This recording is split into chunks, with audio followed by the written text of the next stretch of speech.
तो साइंस में हम लोग halo alkane halo arene chapter पढ़ रहे थे। हेलो एल्केन हेलो एरीन में हेलो एल्केन चैप्टर था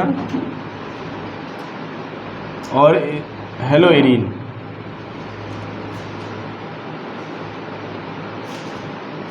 hello alkanes and halo arene, तो ये हमारे पास में चैप्टर था जो हम लोग क्लास कर रहे थे हेलो एल्केन हेलो एरीन से। हमने बताया भी था हेलो एल्केन क्या होता है, हेलो एरीन्स क्या होते हैं, फिर हमने बताया types of halo alkane and types of halo alkane, फिर इसके बनाने की हमने मेथड सीखे, ठीक है, कुछ बनाने की विधियाँ सीखी। उसके बाद में इसके रासायनिक गुणधर्म और भौतिक गुणधर्म भी हमने पढ़े थे कि इसका क्वथनांक कैसा होगा, इसके अंदर वाटर के अंदर ये कैसे डिज़ोल्व होगा, इसकी सॉल्बिलिटी कैसी होगी, ये सारी चीज़ें हम लोग डिस्कस करने के बाद में हम लोग रासायनिक गुणधर्म इसके सीख रहे थे। रासायनिक गुणधर्म में दो टाइप की हमने रिएक्शन पढ़ना स्टार्ट किया था, एक SN1 और एक SN2।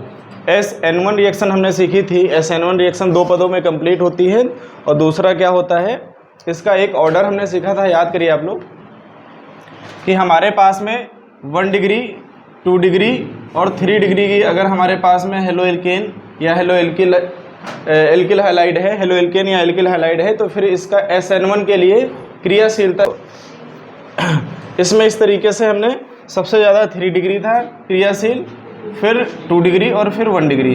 तो जब कभी आपको क्रियाशीलता पहचानने के लिए आएगा, आज मैं क्वेश्चन भी कुछ कराऊंगा जो पेपर में पूछे गए क्वेश्चंस हैं, तो आपको SN1 का क्रम याद रखना है कि सबसे पहले 3 डिग्री, फिर 2 डिग्री, फिर 1 डिग्री, ठीक है। जो क्वेश्चन आए हुए हैं मैं डिस्कस करूंगा आज हम लोग जो रिएक्शन पढ़ने वाले हैं उस रिएक्शन का नाम है SN2 रिएक्शन। कौन सी रिएक्शन? SN2 रिएक्शन, ठीक है। SN2 रिएक्शन की खास बात यह है, इसमें दो जैसे दो अभिकारक होंगे तो उसमें क्या था, कोई एक अभिकारक अभिक्रिया के वेग को निर्धारित करता था। इसमें जो है, इसमें कोई जो दोनों पद होंगे, जैसे अभिकारक के 2 पद हुए, जैसे मैं एग्जांपल ले रहा हूँ, हमारे पास में RX हुआ और एक न्यूक्लियोफिलिक, क्योंकि ये दोनों रिएक्शन कैसी हैं, न्यूक्लियोफिलिक सब्स्टिट्यूट रिएक्शन है, तो न्यूक्लियोफिलिक रिएक्शन है Nu-, ये जो RX है Nu-, इसके ऊपर अटैक करेगा, तो मैंने आपको बताया था ये पीछे से अटैक करेगा, Nu-, पीछे से अटैक करेगा, तो Nu- जो है ये धीरे धीरे जुड़ रहा होगा इस R से, और ऐसे ये धीरे धीरे जो X है ये बाहर निकल रहा होगा और एक मध्यवर्ती आयन बनेंगे। ये एक मध्यवर्ती का निर्माण होगा जिसको मध्यवर्ती कहते हैं, मीडिएटर है ये। और थोड़े समय के बाद में क्या हो जाएगा कि X पूरी तरीके से अलग हो जाएगा और Nu- इससे पूरी तरीके से जुड़ जाएगा और X पूरी तरीके से हमारा क्या हो जाएगा, अलग हो जाएगा। तो ये रिएक्शन है, इसमें जो SN2 रिएक्शन है ये आप लिख के आओगे। अगर आपसे SN2 रिएक्शन पूछ रहा है तो ये चीज़ आप लिख के आओगे, तभी आपको अच्छे नंबर मिलेंगे इसमें, ठीक है। जो आपको लैंग्वेज में हम लिखवाएंगे उसका मीनिंग यही है, यही चीज़ हम आपको लैंग्वेज में लिखवाएंगे, क्लियर है। अब इसी पर बात आती है, जैसे हमारे पास में 1 डिग्री है CH3X और हमने OH- ले लिया। मैं एग्जांपल दे रहा हूँ, एक हमारे पास में 2 डिग्री है, ठीक है, 2 डिग्री है, जैसे हमने इसी से CH2 जोड़ दिया, CH3 ये हमने जोड़ दिया और इससे हमने X लगा दिया, CH होगा, X लगा दिया, तब हमने OH से अटैक कराया और एक हमने क्या कर दिया, CH3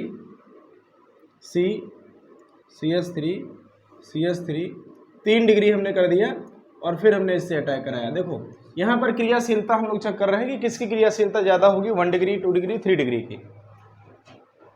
तो आप खुद बताइए, इसमें 3 डिग्री की क्रियाशीलता सबसे कम होती है और 1 डिग्री की क्रियाशीलता सबसे अधिक होती है। इसके विपरीत होता है SN1 के, जो SN2 की क्रियाशीलता है वो SN2 की क्रियाशीलता SN1 के अपोजिट होती है।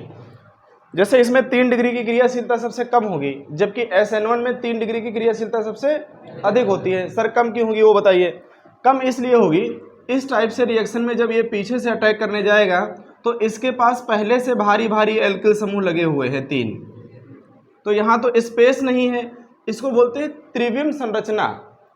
एक त्रिविम संरचना बना रहे होंगे, एक स्ट्रक्चर फॉर्म बना रहे होंगे, जैसे इधर से भी जुड़े हुए हैं, उधर से भी जुड़े हुए हैं, साइड से भी जुड़े हुए हैं, तो पीछे से अटैक करने की स्पेस बहुत कम होता है।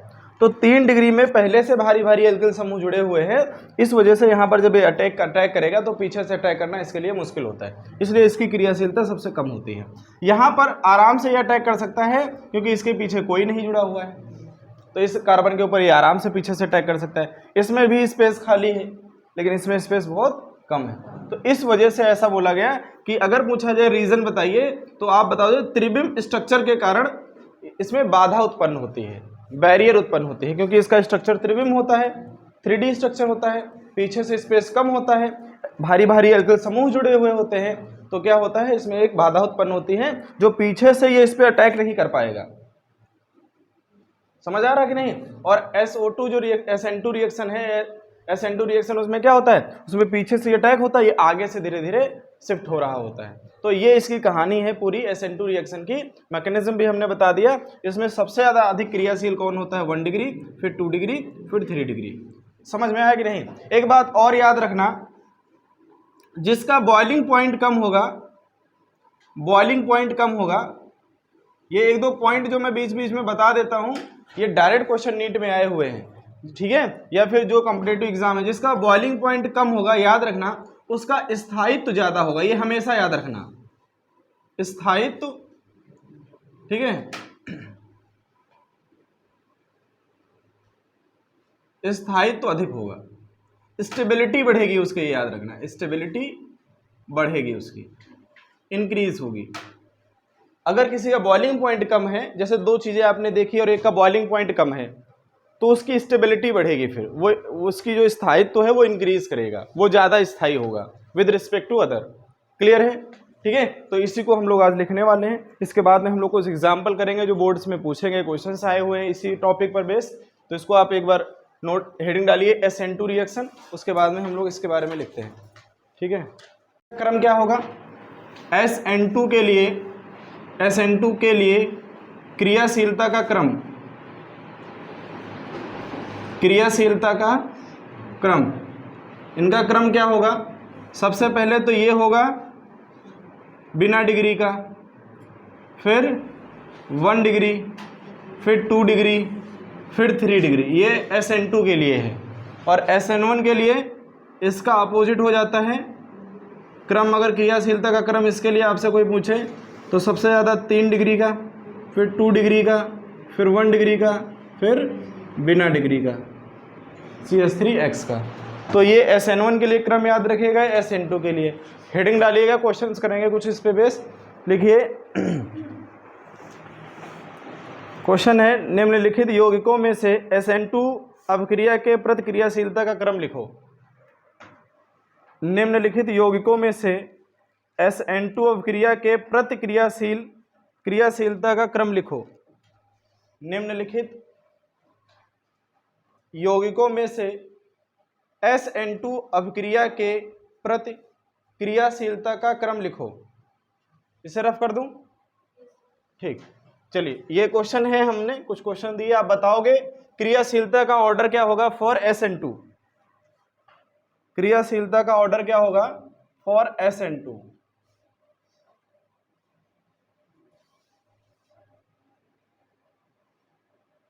SN2 के लिए क्रियाशीलता का ऑर्डर क्या होगा?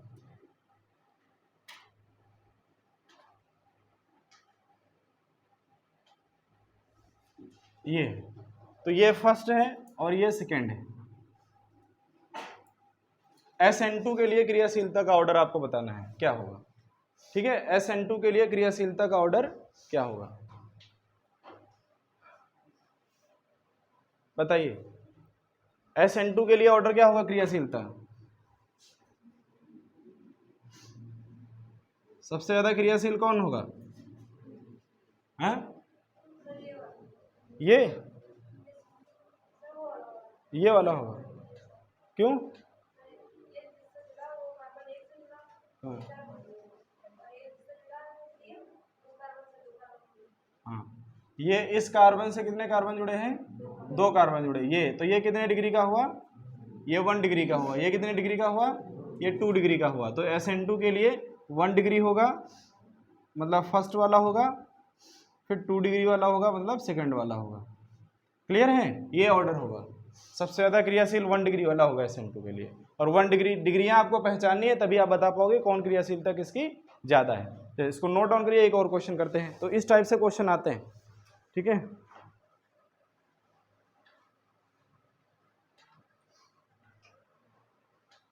इसमें बताना है आपको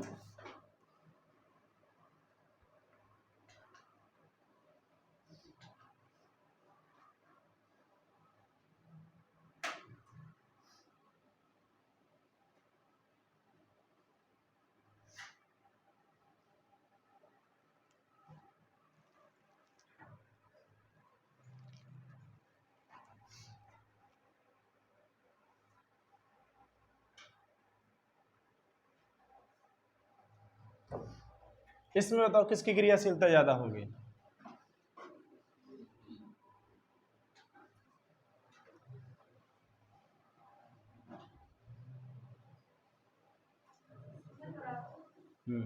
इसमें बराबर नहीं होगी। हाँ, Cl की ज़्यादा होगी क्रियाशीलता। देखो यहाँ पर जब आप किसी दूसरे से अटैक कराओगे तो ये भारी अणु है और ये कम इलेक्ट्रोनेगेटिव होता है। जब आवर्त सारणी में ऊपर से नीचे की तरफ आते हो तो इसके रिस्पेक्ट में कम इलेक्ट्रोनेगेटिव है। तो ये बहुत अट्रैक्टिव फोर्स से नहीं जुड़ा होगा जितनी अट्रैक्टिव, क्योंकि इसकी इलेक्ट्रोनेगेटिविटी ज़्यादा है। तो ये आसानी से इसके रिस्पेक्ट में आसानी से बाहर चला जाएगा। तो अगर ये आसानी से बाहर चला जाएगा तो आसानी से कोई इसके ऊपर जुड़ भी जाएगा। तो इसके लिए इसकी क्रियाशीलता अधिक होगी। ये यहाँ पर आयोडीन बता रहा है इसकी क्रियाशीलता अधिक होगी। बात समझ आ रही कि नहीं?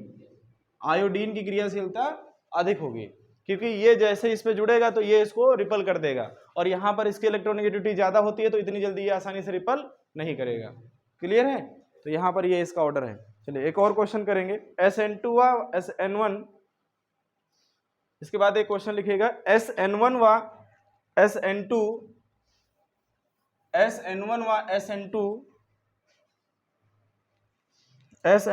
SN2 अभिक्रियाओं में क्रियाशीलता का क्रम लिखो।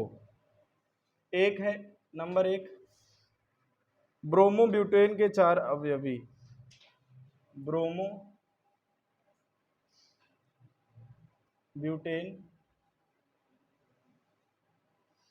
के 4 समावयवी। 4 समावयवी। एक क्वेश्चन है, ब्रोमोब्यूटेन के 4 समावयवी।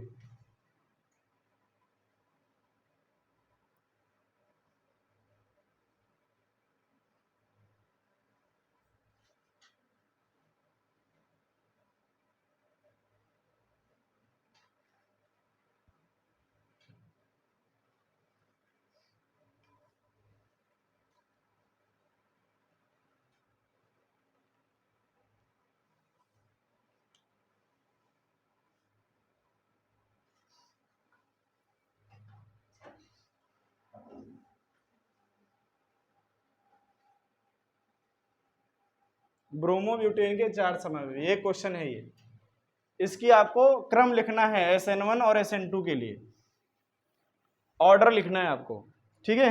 तो पहले ब्रोमोब्यूटेन का एक होगा, ब्रोमोब्यूटेन क्या हो जाएगा CH3 CH2 CH2 CH2 और एक ब्रोमोब्यूटेन, तो ये Br होगा यहाँ पे। दूसरा क्या बन सकता है CH3 CH2 CH2 Br, यहाँ पर एक CH3 जुड़ सकता है, ये भी ब्रोमोब्यूटेन का ही समावयवी है। 4 कार्बन है और हाइड्रोजन है प्लस ब्रोमीन है। तीसरा इससे क्या बन सकता है, समावयवता नहीं पढ़ा है, पोजीशन समावयवता, CH2Br, ये वाला यहाँ भी शिफ्ट हो सकता है। ये भी 4 पूरा समावयवी है, नंबर ऑफ कार्बन और नंबर ऑफ हाइड्रोजन बराबर होंगे। एक और बन सकता है लास्ट वाला CH3 CH3 और ये Br, इसमें भी नंबर ऑफ कार्बन हाइड्रोजन बराबर, ये एक दूसरे के आइसोमर है। अब इनमें आपको बताना है कि SN2 और SN1 का अपक्रिया का ऑर्डर क्या होगा, SN1 और SN2। तो सबसे पहले डिग्रियां पहचानेंगे, ये कितनी डिग्री है, ये 1 डिग्री है, ये कितनी डिग्री है, ये 2 डिग्री है, ये कितनी डिग्री है, ये भी 2 डिग्री है, 1 डिग्री है ना, 1 डिग्री है, ये भी कितनी डिग्री है, 3 डिग्री है। तो SN1 में सबसे अच्छा क्रियाशील कौन होता है, 3 डिग्री। तो सबसे पहले कितने कौन आ जाएगा, चौथा वाला आ जाएगा, सबसे पहले चौथा वाला आ जाएगा। फिर होता है 2 डिग्री, उसके बाद में तो ये वाला आ जाएगा, दूसरा वाला आ जाएगा। अब ये दोनों 1 डिग्री है, इसमें प्रॉब्लम आएगी, ये भी 1 डिग्री है और ये भी 1 डिग्री है, इसमें आपको दिक्कत आएगी। तो इसमें कौन किसकी क्रियाशीलता ज्यादा होगी, है इसकी कि इसकी, सीधी चेन वाले की, सीधी चेन वाले की क्रियाशीलता कम होगी। देखो इसमें ज्यादा लोग लगे हुए हैं ना, 2 एल्किल समूह भारी लगे हुए हैं, तो इसको निकालना आसान होता है। ऐसे ये साइड चेन में लगा हुआ है, तो ये भी एक एल्किल समूह हो गया, जो एक मतलब जो होता है ना, जो साइड से भी, तो ये भी शिफ्ट करने लगेगा। यहां से अगर शिफ्टिंग होगी इसको निकालने की, रेजोनेंस स्ट्रक्चर वाला सिस्टम, तो सिर्फ एक चेन कर रही है, यहां से ये इधर से भी करेगा और ये इधर से भी करेगा। समझ आ रहा कि नहीं? तो इसको निकालना यहाँ पे क्या हो जाएगा, थोड़ा सा आसान हो जाएगा विद रिस्पेक्ट टू अदर। दूसरा है, आपको मैंने बताया था अगर साइड चेन बीच में आ जाती है तो क्वथनांक उनका कम हो जाता है। अगर किसी का क्वथनांक कम होता है तो उसका स्थायित्व बढ़ जाता है। बात मेरी समझ आ रही कि नहीं? अगर किसी का क्वथनांक बढ़ जाता है तो उनका स्थायित्व क्या होता है, कम, क्वथनांक कम होता है। साइड चेन अगर आएगी, मैंने बताया था उसकी फिजिकल प्रॉपर्टीज में कि अगर कोई साइड चेन आ गई तो साइड चेन के केस में क्वथनांक कम हो जाता है, बॉइलिंग पॉइंट कम हो जाता है, तो इसका स्थायित्व बढ़ जाता है। तो उसके बेसिस पे इसकी स्टेबिलिटी ज्यादा होगी, तो इसकी स्टेबिलिटी ज्यादा होगी, तो उसके बेसिस पे भी ये क्या आ जाता है, पहले आएगा। 1 डिग्री में भी ये पहले आएगा। क्लियर है? तो इसको हम लोग लिख लेंगे पहले। तो हमारे पास में क्या हो जाएगा, ये 3 नंबर वाला आ जाएगा, और उसके बाद में हमारे पास क्या हो जाएगा, फिर ये 1 नंबर वाला आ जाएगा। तो ये इसका ऑर्डर होगा SN1 के लिए। अगर आपसे SN2 के लिए पूछे कि SN2 के लिए बताइए, तो सबसे पहले फर्स्ट वाला, फिर थर्ड वाला, फिर सेकेंड वाला, और लास्ट में फोर्थ। उल्टा हो जाता है इसका। तो ये मैंने ऑर्डर लिख दिया, अभिक्रिया का क्रम लिख दिया। आपका ऑर्डर है कि SN1 SN2 के लिए इसका ऑर्डर क्या होगा अभिक्रियाशीलता का। तो इस टाइप से क्वेश्चन पूछे गए एग्जाम में कि जो ब्रोमो के ब्यूटेन के 4 आइसोमर हैं उनकी अभिक्रिया का क्रम बताइए SN1 और SN2 के लिए। क्लियर है? चलिए नोट डाउन कर लीजिए। बताना है SN1 और SN2 की क्रियाशीलता का क्रम बताना है। तो हम एक एक करके लिखेंगे, फिर आप बताइएगा क्रम क्या होगा। अगर आप बता सकते हो तो आप ऐसे बता सकते हो। ये क्वेश्चन एग्जाम में पूछा गया क्वेश्चन से, ठीक है। तो सबसे पहले इनके स्ट्रक्चर बनाएंगे हम, ऐसे थोड़ा कम समझ में आ रहा होगा। स्ट्रक्चर जब आप बनाओगे तो ये बेंजीन है, ये फिनिल है, फिनिल से Br लगा हुआ है, ये Br लगा हुआ है, पहला स्ट्रक्चर है, फर्स्ट स्ट्रक्चर ये होगा। दूसरा है C6, ये है स्ट्रक्चर नंबर 2। C6 एक फिनिल लगा हुआ है, बेंजीन लगा हुआ है, इस बेंजीन से CH लगा हुआ है, हमने CH लगा दिया। इस CH से एक और बेंजीन लगा हुआ है, हमने एक और बेंजीन लगा दिया। बात समझ आ रही कि नहीं?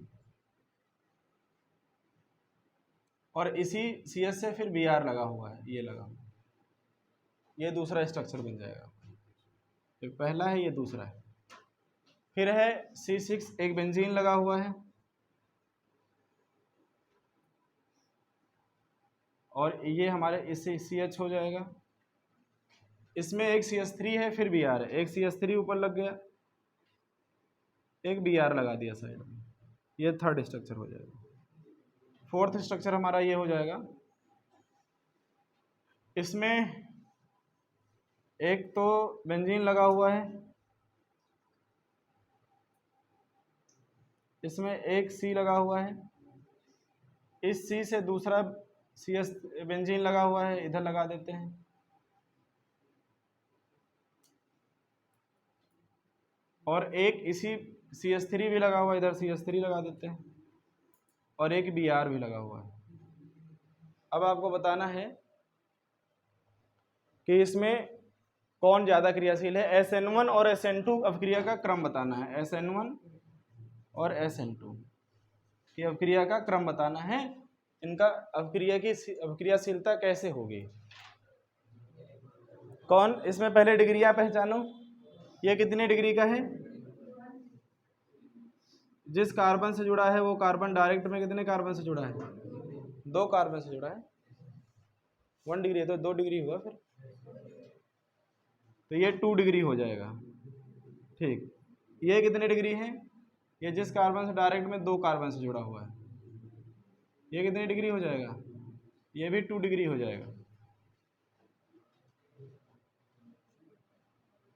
कि 3 डिग्री है। हाँ, ये जिस कार्बन से इससे जुड़ा हुआ है, ये भी 2 डिग्री है। ये किससे 3 डिग्री।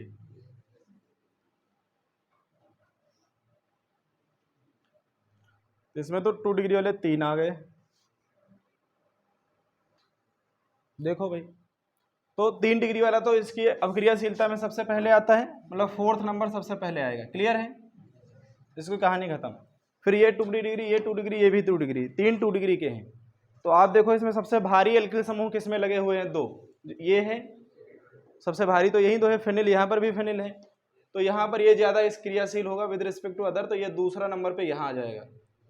फिर आप देखो यहाँ पे, यहाँ तो कोई नहीं लगा हुआ है, 2 डिग्री का है, यहाँ एक और भारी एल्किल समूह लगा हुआ है, तो तीसरा वाला यहाँ पे आ जाएगा। समझ आ रहा है कि नहीं। और फिर आपके पास में कितना है, फर्स्ट वाला आ जाएगा, कहानी खत्म। अगर आप थोड़ा सा माइंड लगा के करोगे तो आराम से आप बता सकते हो किसकी क्रियाशीलता ज़्यादा होगी। बाकी आपको SN2 के लिए लिखना है तो फर्स्ट, थर्ड, फिर सेकंड और फिर फोर्थ, तो ये इसकी अभिक्रियाशीलता हो जाएगी। ठीक है, उल्टा कर दीजिए, इसको अपोजिट कर दीजिए, SN2 की लिख के आ जाएगी आराम से। नोट डाउन कर लीजिए इसको। ऐसे क्वेश्चंस पूछे जाते हैं जो मैंने आपको टॉपिक पढ़ाया हुआ है। नेचर एरिल समूह की कह रहा है। एरिल समूह क्या होता है, एरिल समूह तो ये होता है हमारे पास,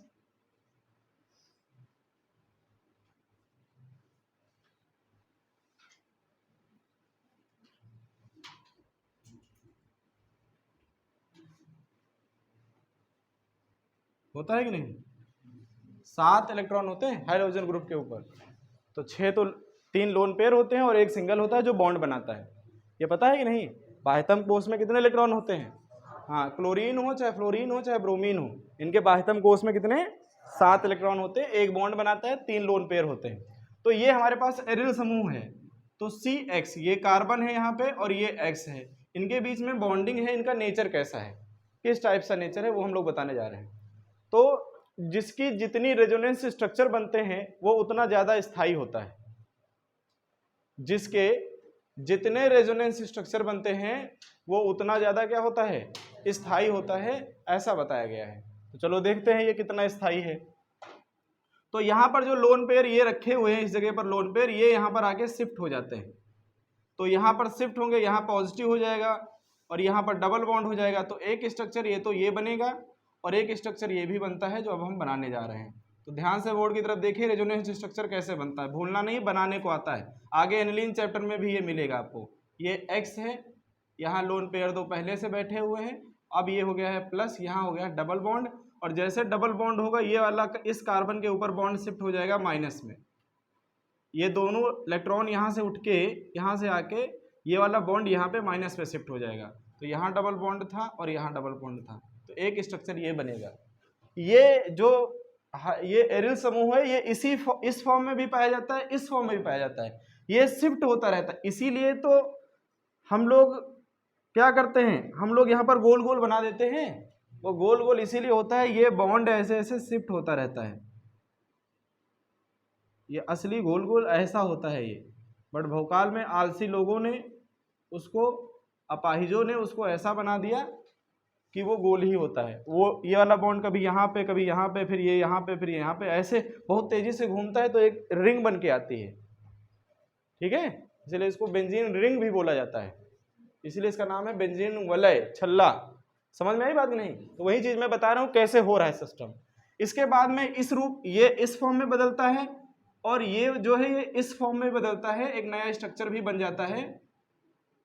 ये सभी रूपों में पाया जाता है, इसीलिए ज्यादा देर तक स्थायी रह पाता है, क्योंकि ये इस फॉर्म में भी बदल गया, फिर इस फॉर्म में बदल गया, तो ये रुका रहेगा, इस परिवर्तित होता रहेगा अपने आप। तो यहाँ पे डबल बॉन्ड एक्स के ऊपर पॉजिटिव, 2 लोन पेयर इलेक्ट्रॉन यहाँ पर है, एक यहाँ पर है। समझ में आ रहा है कि नहीं? ये वाला माइनस यहाँ पे बॉन्ड फॉर्म कर लेगा, ये वाला जो माइनस है इस जगह पर ये बॉन्ड बना लेगा, ये वाला माइनस यहाँ पर बॉन्ड फॉर्म कर लेगा। उसी टाइम ये वाला जो बॉन्ड है यहाँ शिफ्ट हो जाएगा, यहाँ नेगेटिव आ जाएगा, दोनों इलेक्ट्रॉन, और यहाँ पे एक बॉन्ड डबल, एक ये स्ट्रक्चर फॉर्म में भी पाया जाता है। एक और रेजोनेंस स्ट्रक्चर बनेगा इनका, एक और स्ट्रक्चर फॉर्म करेगा, ये क्या बनाता है बहुत ध्यान से समझेंगे। अब क्या हो जाएगा, ये वाला निगेटिव यहाँ पर बॉन्ड फॉर्म करेगा इस जगह पर, और ये वाला जो है इस जगह पर अपने आप को शिफ्ट कर लेगा। तो ये यहाँ पर बॉन्ड बन ही गया है। सबसे पहले तो यहाँ डबल बॉन्ड होगा, ये X होगा जिसके ऊपर पॉजिटिव चार्ज होगा, 2 लोन पेयर इलेक्ट्रॉन होंगे, यहाँ पे 4 इलेक्ट्रॉन होंगे, 2 LP होंगे। ये बॉन्ड बना हुआ है, बना रहेगा। ये वाला बॉन्ड यहाँ पर बना लेगा इस जगह पर, और ये वाला बॉन्ड अपने आप को इस जगह पर शिफ्ट कर लेगा। एक ये इस फॉर्म में भी स्ट्रक्चर ये पाया जाता है। ये सब रूप है इसके, कभी इस रूप में, कभी इस रूप में, कभी इस रूप में परिवर्तित होता रहता है। चलिए अब लास्ट में देखेंगे ये क्या हो सकता है यहाँ पे। अब ये वाला जो है इस जगह पर बॉन्ड फॉर्म कर लेगा,